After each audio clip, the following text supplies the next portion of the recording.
The second major theme of Waiting for Superman is accountability, specifically teacher accountability. The logic goes like this. Since the teachers are the most important component of any school, and the schools are failing, it must be the teacher's fault.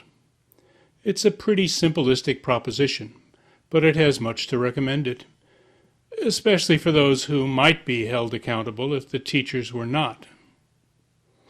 The teachers' unions in general have taken a position that I don't think is actually in their own interest, but the position that they've taken is that we shouldn't make any distinctions among teachers. A teacher is a teacher is a teacher. Teachers do resist evaluation strategies that experience tells us will not work. We remember previous proposals asserted with much intensity and then quietly abandoned as unworkable. Mandatory, frequent, and elaborately formalized principal observations were introduced by California State Senator John Stull. Stull wanted to control curriculum content and punish teachers for producing student radicals.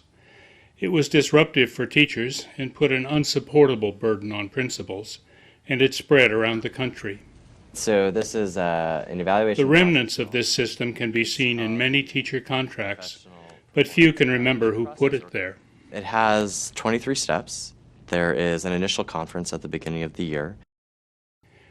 This is the new DC teacher evaluation policy, instituted by Mr. Camrus and Chancellor Michelle Rhee. It has 72 pages. It has 5 components. The observational component has 9 categories. Each of the categories has 4 levels. Each level has 4 or 5 requirements. The requirements themselves are not objectionable, although many are about student behavior rather than teacher behavior. They actually resemble material you might get in a college teacher education program or a union training program. The problem is that for a teacher to be declared effective, there are at least 45 requirements that must be observed in each of 5 30-minute observations. The observations are unscheduled. They could happen at any time. 3 are done by the school's administrative staff. The remaining 2 are done by master educators hired especially to evaluate teachers. Teachers are worried, so there's a general feeling of anxiety about being evaluated. I write down everything that I hear. And teachers should be anxious. They can be fired for failing one evaluation. As standardized testing of students became common, conservative think tanks started advocating the use of these scores to evaluate teachers. If in fact we could just eliminate the bottom 6 to 10. Eric Hanushek of the Hoover Institution led the way, advocating the deselection of 6 to 10% of teachers with the lowest test scores. Deselection means firing. This was in short order to bring us equal to whoever was highest on the international math and science tests and raise the gross domestic product by a tremendous amount. There's a problem with using student scores to evaluate teachers. You need to consider how fast kids are growing, because if you just look at achievement, you're going to be punishing kids, teachers and schools that educate poor kids and calling all your success stories the wealthy kids. That's the current state of affairs. That's the byproduct of No Child Left Behind and of the achievement system in California. It guarantees that teachers in the lowest performing schools will be deselected.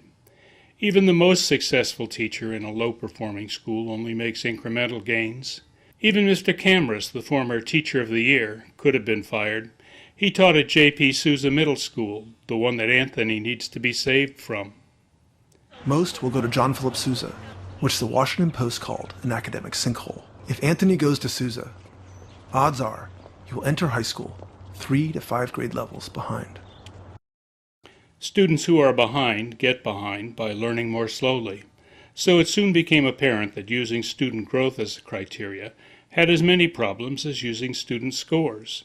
The teachers with the easiest berths received the highest ratings.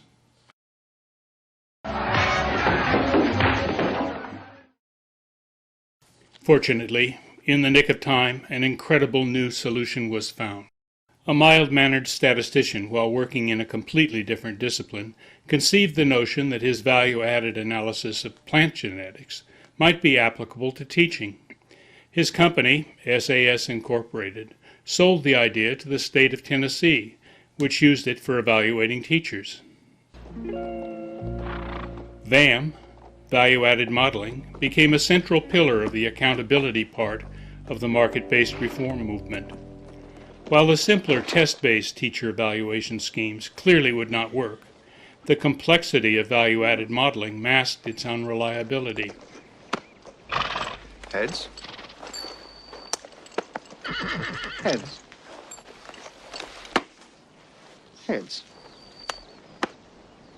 Heads.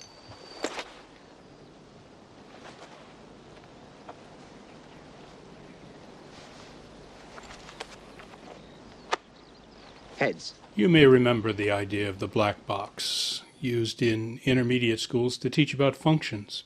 Inside the black box is a mathematical formula, and you're supposed to figure out what it is by comparing its output to your input. The inputs to the value-added black box are current student test scores, past student scores, and scores from similar classes. Past scores and scores from other classes are used to predict current student scores, and the real scores are compared to the prediction. The difference is seen as the teacher's contribution to the value added. Also input are other data, known to the school system, that are supposed to compensate for all of the factors that go into a student's score, other than the skill of the teacher. In most of the models, like the ones in Tennessee and Washington, D.C., we don't know what those other factors are. But since there have to be data available to the school system, we suspect that they are things like this. This data is used to modify the results of comparing test scores. We also don't know what happens to the data once it enters the black box. That there are known knowns. There are things we know that we know. There are known unknowns. That is The data is quantified, subjected to sophisticated statistical formulas, and the output is a score that can be used in decisions about compensation or retention. I don't believe that you are going to be the leader who is going to take this school in the direction that we need to go in and have the highest expectations for the kids. No, I'm terminating. Merely considering simple growth is predictably unfair. Value-added modeling adds an element of unpredictability.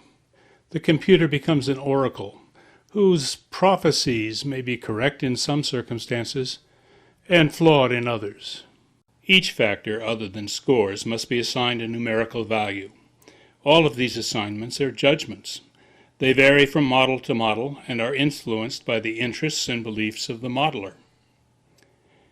In Washington, D.C., 165 teachers have been fired, and 700 others must raise their scores this year or lose their jobs. This is troubling for several reasons. Among them is the fact that we have no idea what is in the D.C. black box. This is a major change in the way that we've evaluated teachers. It's being done in the places where it's being done largely in secrecy. In private, Washington, D.C. still has not made public the methods paper for which it uses.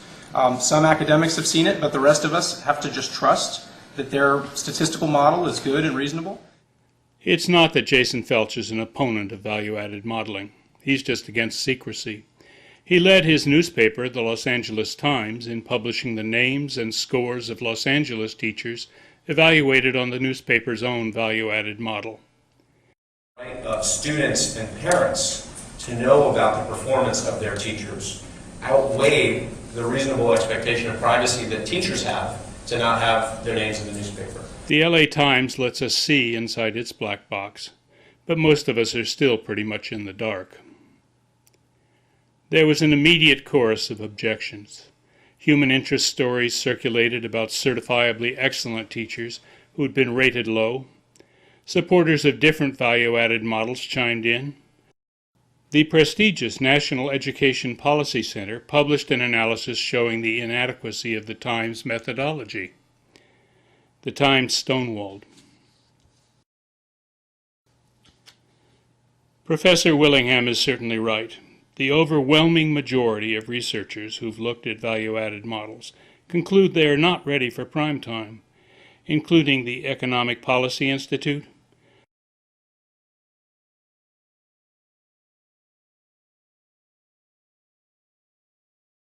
the RAND Corporation,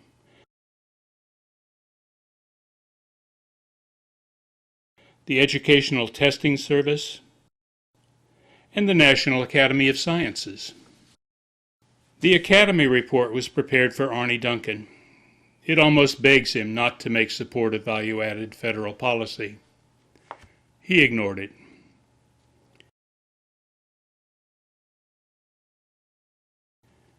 Curiouser and Curiouser. This study analyzed 3 of the most popular VAM models with the same result.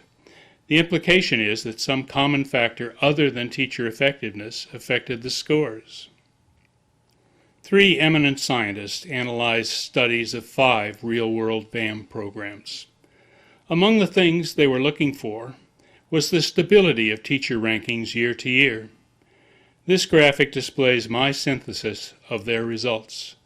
High scores are at the top, low scores at the bottom. The colors of the teacher dots show their position in the first year. The study only includes 2 years of data, and the stability of VAM assessments might improve with more data, but it's hard to see how they can be used for high-stakes decisions.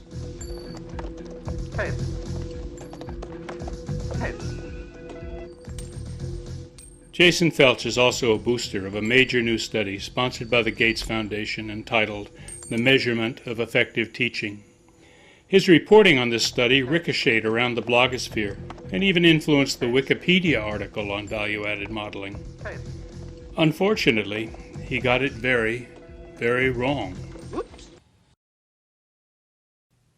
The MET study will report on several different evaluation strategies. The initial findings reported on 2, value-added modeling and student assessment of teacher quality. Yes, I know. The study is following the student scores of 3,000 teachers in 6 districts. But instead of being a random selection, the teachers are volunteers recommended by interested partners. The study acknowledges 3 premises, 2 of which already assume the effectiveness of value-added modeling. The third premise insists that a measure provide useful feedback for teacher improvement, which of course VAM does not do. So the stage is set to prove the 3 things that they must prove to establish that value-added modeling is a valid and useful way to evaluate teachers. That it works, it can tell a hawk from a handsaw. That it works for teachers who are teaching a rich curriculum and not just teaching to the test. And that it's important. That it can contribute to student learning. They could not do it. They could not produce data and analysis that supported their predetermined conclusions. Some of what is wrong with this study is only to be understood by statisticians, but much of it is hanging out there for all to see. The heart of the value-added part of the MET study is Table 5, which shows the relationship between the amount a teacher's kids' scores were different from an average teacher's kids' scores. These correlations can be understood as percents. So for the state math test, the teacher's part is 38%, and 62% is attributed to other factors. In English, only 20% is attributed to the teacher. What Table 5 says is that 60 to 80% of the variation in student scores is not caused by the quality of the teacher. This seems absurd, but remember that what's being analyzed is not student learning, or even student test scores, but only that part of average student performance that varies between teachers. In a sidebar, the authors point out that the volatility in teacher value-added scores between sections is no more than that seen in baseball statistics, and that such statistics are useful for evaluating performance in baseball. They reference the study Career Trajectories in Baseball by Teddy Schall and Gary Smith of Pomona College, which shows that the correlation in batting averages across seasons was 0.36, lower than the 0.38 for teachers in math. I looked the study up. In the study, Smith and Schall are trying to predict the length of a batter's career by his first year's average. They conclude that they couldn't do it, and attribute the reason to the low correlation between years. The conclusion of the study directly contradicts the point that the Met authors are asserting. The math correlation used is a little higher than that for batting averages, but the English language arts correlation is much lower. They then channel Eric Hanushek to show the import of the largest of the implied stable variations, the .016 and .02 standard deviations in the state math tests. The scenario that they create to show how important this is so unrealistic as to seem desperate. They double the average of these numbers to account for variation from the top scoring teacher to the lowest scoring, rather than the mean. They then show the effect of this variation on the achievement gap between blacks and whites. They indicate that the gap could be cut by a third in a single year by replacing 25% of the lowest teachers with the best. In the real world, the fired teachers would inevitably be replaced with average teachers rather than top teachers. Districts are already trying to hire top teachers. Since many of the teachers would be new to the profession, it might be hard to maintain even the average standard, so the 1/3 is now 1/6. In the real world, there is no one proposing firing 25% of the teachers. The disruption would be profound. Michelle Rhee was aiming for 6%. Eric Hanushek wants 6 to 10%. Even using the highest of these proposals, the improvement in black scores is only around 5%. The narrowing of the gap in language arts, with its much smaller implied variance, would be almost too small to measure. All this assumes that black schools would get the best teachers and white schools would not. Nothing in the history of resource distribution in education suggests that that would happen. It also assumes value-added modeling can reliably identify teachers in the upper and lower quartiles. And as we shall see, this is unlikely. To establish the accuracy of VAM, the researchers used their value-added score in one section of a subject to predict a teacher's score in another section. This is very similar to the relationship across years described by the earlier studies reviewed by McCaffrey, Sass, and Lockwood. This graphic shows where the teachers predicted to be at the bottom 25% actually were. If you assume that some described as being in the upper half were also in the upper quarter, the results closely parallel those previous studies. The authors ask rhetorically, does this mean that there are no persistent differences between teachers? And answer, not at all. And they're correct, it doesn't mean that. What it means is they can't reliably measure those differences, which is, after all, the point. The Gates study endeavors to show that teachers who do well on the state tests also do well on the alternate assessment, designed to prevent teaching to the test. If this is true, it seems reasonable to assume that those teachers are teaching an inclusive curriculum. The alternate test in math is the Balanced Mathematics Assessment, or BAM. I will rely on experts' analysis of the methodology and data, but first let's look again at the implications of the more accessible Table 5. Table 5 purports to show the ratio of a teacher's persistent effect on test results compared to all the other factors involved. For the state math test, this is about 40%. For the alternate BAM, the teacher effect is only 23%. The implication here is that these teachers had a much greater effect in situations where it's possible to teach to the test, rather than encourage conceptual understanding. Professor Jesse Rothstein of the University of California at Berkeley took the Gates study data about test performance and analyzed it to see what it meant in terms of real teachers and real tests. He presents two examples: teachers whose students were at the 80th percentile on one test, and teachers whose students are in the bottom quartile. I have synthesized the results here. About 45% of the teachers who did very well on one test were below average on the other. These findings are reversible. They're the same no matter which test you start with. The pattern holds for teachers whose kids performed in the bottom quarter. More than 40% were actually above average on the other test. So with these kinds of results from a study conducted under favorable conditions by people committed to having it come out in a certain way, why are so many reformers still so enthralled with value-added modeling? I feel the spell about to be broken.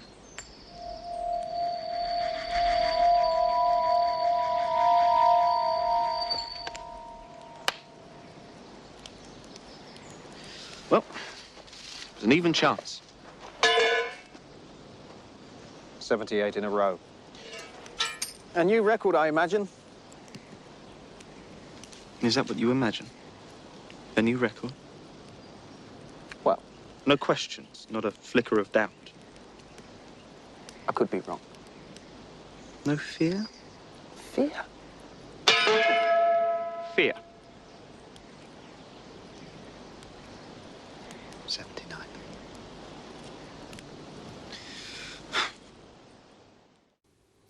Fear.